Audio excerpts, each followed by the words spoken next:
Hi, I'm Jeremy, and I'm your host of Tell Me Wine TV, where we try to answer your questions about wine right here on the internet. And today's question was sent in from Matthew from Mount Kisco. Why does it always end up that way? Matthew from Mount Kisco. Megan from Manhattan. All these, it's weird, but it happens. And Matthew asks about Syrah and Shiraz, and what is the difference, and why two names. And I will just back up. Syrah and Shiraz are in fact the same grape. They're just referred to differently on either sides of the equator. Syrah north of the equator, Shiraz south of the equator, and more specifically in Australia and South Africa. It's referred to as Shiraz. But as far as I know, it's exactly the same grape. And Syrah, as I like to refer to it as, is a very, very important grape in certain parts of the world, like Australia and like France. And it makes a fairly dark, spicy, fragrant wine, which can be fairly simple to extraordinarily complex and long-lived. Here are just two bottles, a bottle of Hermitage from the Northern Rhone, from a great producer, Jean-Louis Chave. If you're lucky enough to drink a wine like this, God bless you.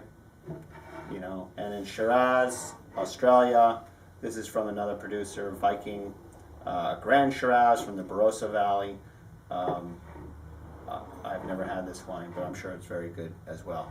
But the thing about Syrah is it's just extraordinarily well-liked grape. And when I mean well-liked, it's not only consumers like it very much, but it seems to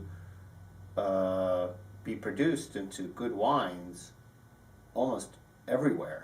And it's popping up in places where it probably wasn't. Italy and Spain, just offhand. But there are great examples of Syrah from around the world. And I think it probably means that it's fairly easy to grow. But it's a great grape. It makes wines of varying degrees of complexity and longevity.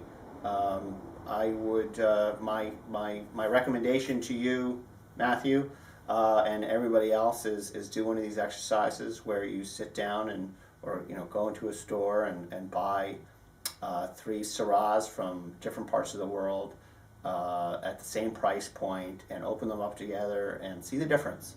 And I can assure you, you will obviously, in different winemakers' hands, they're going to taste different, but you will see the difference between a classic, European French style Syrah and an Australian Shiraz. It'll be night and day.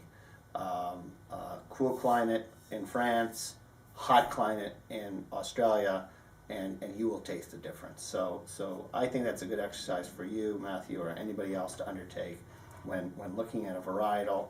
Try it, exhaust yourself, but learn a lot about the grape by trying it from different countries, different regions, and different winemakers, and different price points too. So thanks, Matthew, for sending in that question, and keep sending them in to Tell Me Wine TV.